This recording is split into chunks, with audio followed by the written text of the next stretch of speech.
Et dans cette vidéo, je vais vous montrer comment migrer de Windows 7 à Windows 10, et ce, gratuitement, en 2019, et tout à fait légalement. Donc pourquoi je vous fais cette vidéo? Parce que la prise en charge de Windows 7 prendra fin le 14 janvier 2020. Vous savez, Windows 7 est paru en 2009, donc ça va faire 10 ans. Et du coup, il faut passer à autre chose. Et donc si vous avez un Windows 7, vous avez sans doute ce genre de message qui s'affiche depuis peu, qui nous dit que Microsoft va arrêter le support de Windows 7 et qu'il faut se préparer à la suite. Alors la suite, c'est quoi? Eh bien, c'est passer de Windows 7 à Windows 10. Donc voici la configuration requise selon Microsoft pour passer à Windows 10. Donc moi, ce que je vous conseille, c'est au moins un processeur de 2 GHz ou plus rapide, avec au moins 2 Go de RAM, 4 Go on est bien, un disque dur pour lequel on a au moins 50 Go d'espace libre pour être sûr de faire la migration correctement, la mise à niveau. Et voilà. Donc ici, j'ai récupéré une machine virtuelle de l'école que j'avais quand j'étais étudiant, voilà, avec le Windows 7 qui était activé avec la licence donnée à l'époque par l'école. Et en fait, je vais vous montrer comment on va passer de Windows 7 à Windows 10. Je vais vous montrer juste que les programmes, que j'ai installé certains programmes pour vérifier qu'après la mise à niveau, ils fonctionnent toujours aussi bien, ces programmes. Et voir que les documents sont conservés également. Donc j'ai deux sessions, j'ai une session Adrien qui est, qui est utilisateur, et j'ai la session, vous avez vu, root, qui est administrateur. Voilà. Donc pour faire la mise à niveau, on aura besoin d'avoir une session administrateur. Voilà, voilà. Donc je vais juste mettre quelques musiques ici, j'ai oublié de le faire juste avant. Hop, voilà. Pour vous montrer que le son marche bien. Alors c'est ça, direct, musique libre, tac, tac, tac, tac, tac, tac, tac, tac. Voilà, ça va suffire. Hop. Donc ici, voilà, le Windows 7 qui est installé. C'est un Windows 7 professionnel. Voilà. Donc sachez que un Windows 7 Pro donnera un Windows 10 Pro. Un Windows 7 Famille donnera un Windows 10 Famille. Et un Windows 7 Intégral, on a fait le test au boulot, on aura un Windows 10 Pro, puisqu'il n'y a plus d'édition intégrale. Voilà. Donc ça, c'est le Windows 7. Voilà, donc j'ai installé Kaspersky comme antivirus. J'ai installé VLC pour avoir du son. Voilà. Donc on voit que ça fonctionne bien au niveau du son. J'ai installé d'autres petits programmes tels que GIMP, voilà, pour faire du traitement image, tels que LibreOffice, voilà, pour faire de la bureautique, tableur, traitement de texte, présentation. Voilà, donc tout ça c'est pour vous montrer que les logiciels fonctionnent bien avant la mise à niveau. Et j'ai mis quelques documents pour vérifier que les documents sont toujours conservés après la mise à niveau. Voilà, donc LibreOffice fonctionne. Et on va voir que GIMP pour la retouche photo fonctionne également. Voilà. Donc ça, c'est le petit tour du propriétaire. N'oubliez pas quand même de sauvegarder vos données. C'est très important avant de faire la mise à niveau. Et même sans mise à niveau, c'est important de faire une sauvegarde de ces données, évidemment. Donc, pour télécharger l'outil de mise à niveau de Windows 10, facile, vous allez sur votre moteur de recherche favori, là je vais prendre Google, et on va taper Windows 10 ISO. On prend le premier lien qui est télécharger une image disque Windows 10, donc sur microsoft.com évidemment, sur le site officiel. Et donc, si on n'utilise pas un PC sous Windows, qu'on essaye d'aller sur ce site sur un téléphone Android, ou qu'on essaye d'y aller avec un Mac ou un Linux, eh bien, il vous offrira la possibilité de télécharger le fichier ISO que vous pourrez graver ou copier sur une clé USB grâce à un logiciel tel que Rufus pour faire un média d'installation de Windows 10. Donc ça, vous pouvez faire. Là, l'outil, quand on est sous Windows, qui nous télécharge, donc le Media Creation Tool, vous permet de créer un CD-DVD d'installation de Windows 10. Si vous avez plusieurs PC à faire, comme ça, il n'y a qu'un seul téléchargement. Ou si par exemple vous voulez juste mettre à jour ce PC là, eh ben, vous n'avez pas forcément besoin de clé USB. L'utilitaire va le faire aussi en téléchargeant les fichiers sur l'ordinateur. Donc là c'est ce qu'on va faire.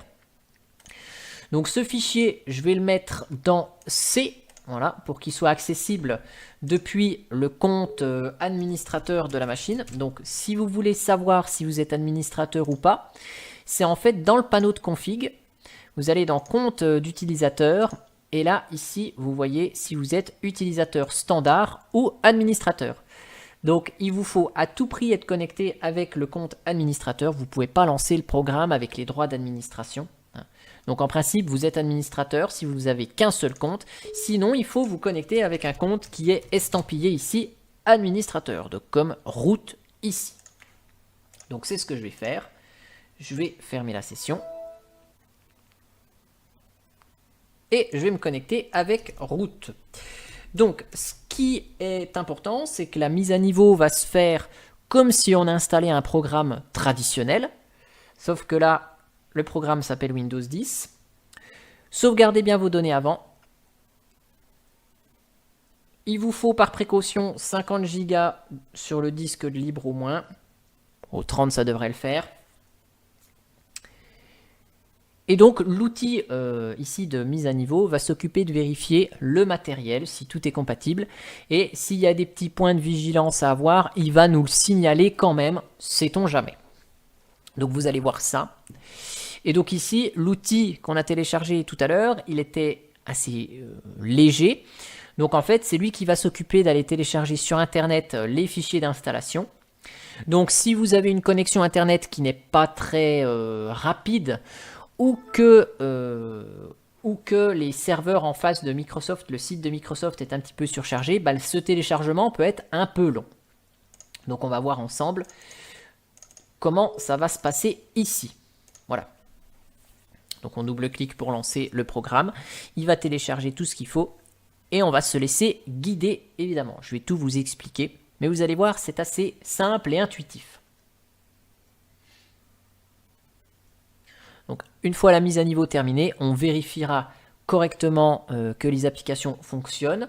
Les antivirus sont des logiciels assez sensibles puisqu'ils ont pas mal de choses dans leur... pas mal de fichiers installés dans le système. Donc on va voir comment ils se comportent avec une mise à niveau. Mais rassurez-vous, ça marche très bien. On en a fait plusieurs des mises à niveau au boulot et je peux vous dire que ça marche très bien. Alors ici, c'est Kaspersky, hein, l'antivirus que j'ai installé dans cette machine virtuelle en version gratuite, son édition gratuite. Nous, au travail, on utilise un autre antivirus qui supporte très bien la mise à niveau. On n'a rien besoin de faire. Et sur les PC qu'on a au boulot, donc ce sont des petits HP, processeur i3 à 2 GHz et demi à peu près, 500 Go de disque dur classique. Et la mise à niveau prend environ 45 minutes et ça se passe toujours très bien. Donc là, on va voir combien de temps ça prend dans cette machine virtuelle. Donc là, on accepte le contrat de licence de l'utilitaire. Et donc cet utilitaire, après avoir téléchargé ces fichiers, va nous proposer plusieurs choses, deux choix.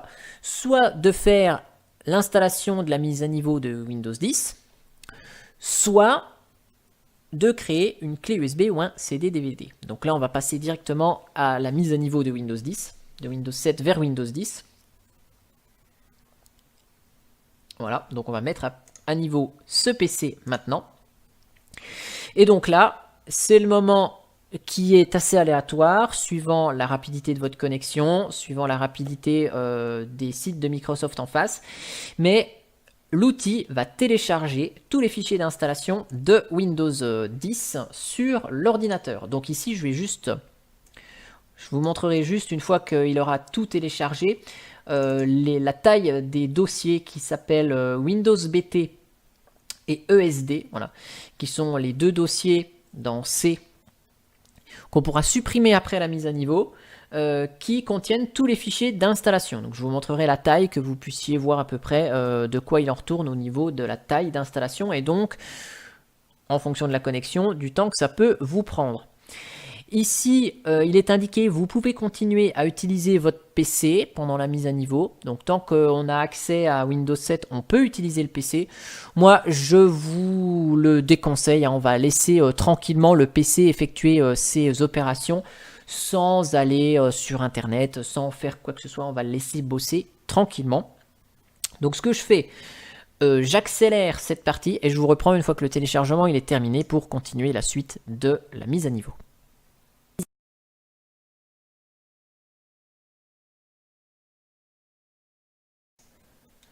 Voilà, donc le téléchargement touche à sa fin.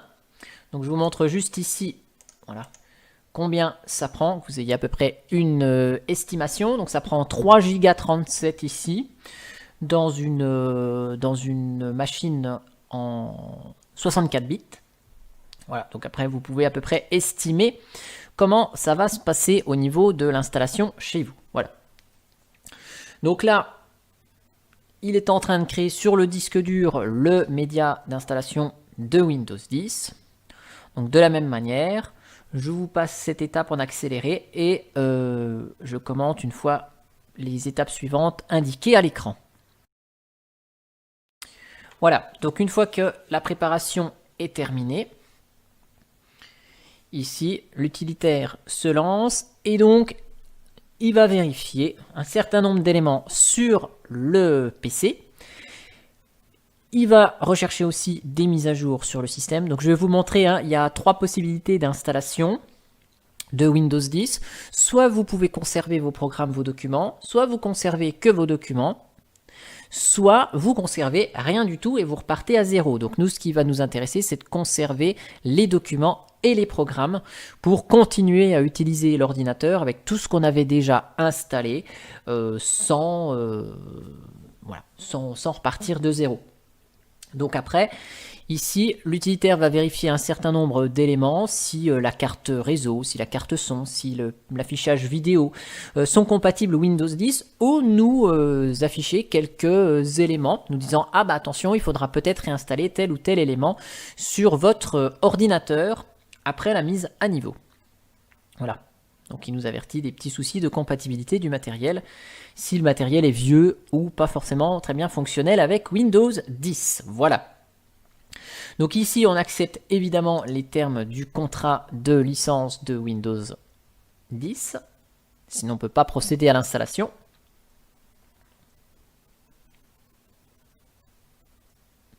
Et donc là, il effectue effectivement ces étapes de vérification. Il vérifie les programmes installés, les pilotes utilisés.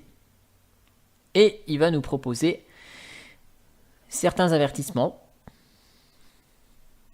certaines choses à noter, et nous proposer comment on veut mettre à niveau et quel choix s'offre à nous. Donc par défaut, le choix sélectionné, c'est conserver les programmes et les documents, mais je vous montrerai les 2 autres choix possibles qui ne sont pas choisis par défaut. Voilà, donc ici on a des éléments qui requièrent notre attention. Donc vous voyez ici c'est marqué que, attention, peut-être que l'écran donc de la machine virtuelle ici n'est pas compatible avec Windows 10. Donc il me dit peut-être que je vais rencontrer des problèmes d'affichage dans Windows 10. Donc on confirme le fait qu'on veut vraiment passer à l'installation, qu'on a pris en compte cela. Si vraiment il y a un matériel qui n'est pas du tout compatible, vous ne pourrez pas faire la mise à niveau. Et donc voilà, on est prêt pour l'installation. Donc par défaut, il a choisi d'installer Windows 10 professionnel. Donc je suis avec un Windows 7 Pro, j'arrive sur un Windows 10 Pro. Et par défaut, il conserve les fichiers personnels et applications. Vous pouvez modifier les étapes ici. Par défaut, on conserve tout, mais sinon on peut conserver uniquement les fichiers personnels. Et donc les applications et paramètres seront supprimés. Et on peut conserver rien du tout. Et dans ce cas-là, si on conserve rien du tout, eh ben, les fichiers, les applications, les paramètres, tout est supprimé. Et c'est comme si on partait sur un Windows 10 tout propre. Voilà. Donc là, on va conserver les fichiers et les applications. Donc là, du coup, il nous refait la petite étape. Voilà. Donc on reconfirme ici. Et donc on lance l'installation. Et donc là, on est en plein écran. L'installation de Windows 10 est en cours. Enfin, va être en cours, donc il prépare tout ça. Donc à partir de ce moment-là, on ne peut plus utiliser l'ordinateur. Et une fois que cet écran a mis en place tous les fichiers au bon endroit, on va redémarrer sur Windows 7, enfin sur Windows 10. Windows 7 va s'éteindre et on va redémarrer sur Windows 10. Et là, on sera parti pour une trentaine, une quarantaine de minutes d'installation. Donc pendant ce temps-là, Windows va redémarrer plusieurs fois. Vous le verrez à l'écran. Donc là, je vous abandonne. Je vous passe en accéléré la mise à niveau et je vous reprends quand le Windows 7 s'éteindra au profit du premier démarrage de Windows 10.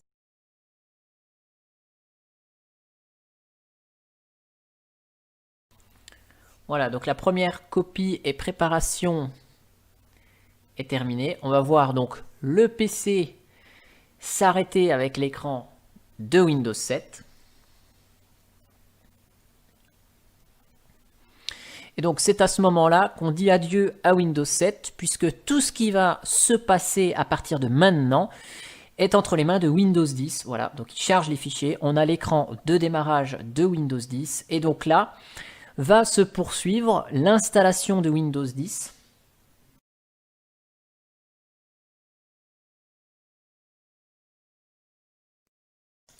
Et voilà, donc on arrive une fois le système installé. Et donc cette fois-ci, on constate qu'on a bien nos deux utilisateurs, Root et Adrien. Donc je me connecte avec mon utilisateur Adrien. Et donc là, on a le traditionnel écran de assistant de bienvenue sous Windows 10 qui va permettre de paramétrer un certain nombre d'éléments sur le système, notamment la localisation, les préférences de confidentialité. Voilà, donc ici, je n'utilise pas la reconnaissance vocale en ligne. Je n'autorise pas les applis à utiliser mon emplacement. J'envoie que de manière basique. Je n'utilise pas les stylets, je ne veux pas les conseils et recommandations, je ne veux pas de publicité. Voilà, et donc vous entendez le petit son, donc j'ai bien du son dans la machine virtuelle, ici. Donc là, notre système, il est installé. Alors, si je fais juste ça et ça, voilà, vous voyez, ici, on ne peut pas changer ici la disposition de la machine. Enfin la disposition de l'écran. Donc ça, c'est les petits soucis de paramètres d'affichage qu'on a eu à l'installation, où il nous a dit « Ah, attention, vous devrez peut-être réinstaller ». En tout cas, il nous a dit que le pilote d'affichage serait peut-être pas compatible. Donc ça, c'est pas très compliqué. Il suffit de le réinstaller. Donc ici, je vous montre, on a bien nos documents. Nos documents sont toujours là. Voilà. Donc là, on va ouvrir le fichier.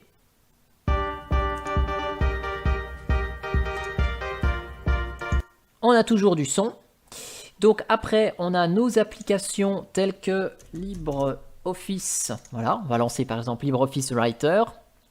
Donc le traitement de texte. Donc ici, on est bien sous Windows 10. Donc j'avais laissé le fond d'écran par défaut de Windows 7. Donc il m'a mis celui par défaut de Windows 10. Et là, on voit LibreOffice qui fonctionne. Donc les programmes fonctionnent très bien après l'installation. Voilà, hop, je tente le tableur ici. Voilà, donc tout ça, ça marche. Ici, on voit que l'antivirus détection de migration vers Windows 10, donc il faut exécuter une mise à jour. Donc là, on va voir comment ça se passe. J'en ai strictement aucune idée. Sinon, pour les antivirus, si ça ne marche pas, il suffit de le réinstaller. Voilà. Donc le navigateur Internet, je vais laisser ça dans un coin. Le navigateur Internet, il est toujours là. Vous voyez, il est resté sur la dernière page que j'avais ouvert. Voilà. Donc c'est nickel. Ah là, il faudra redémarrer le PC. Donc là, OK. Oui. Ce que je vais faire, donc je vais juste réinstaller le pilote vidéo en provenance des VMware Tools. Donc l'outil qui me permet de virtualiser ici Windows. Donc on va réparer. Suivant, réparer. Voilà.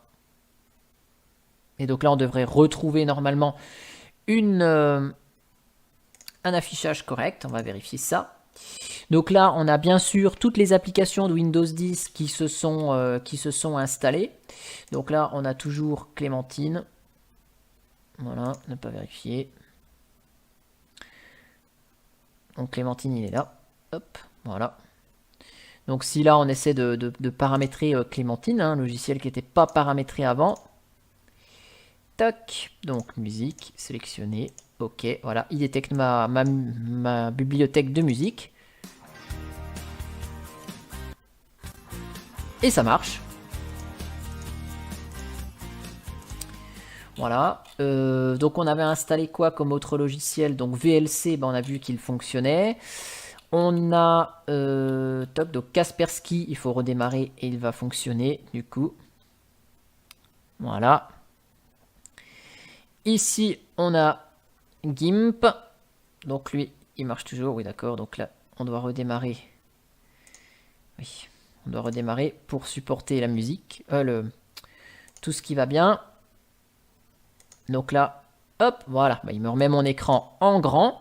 Voilà. Donc ici, on a GIMP qui est fonctionnel. Donc là, il va juste me demander de redémarrer. Donc on redémarrera plus tard. Non. Voilà, pour vous continuer donc la suite de la vérif de la mise à niveau. Voilà, donc ici, si on va dans mise à jour et sécurité, ben, on peut rechercher les mises à jour. Hein.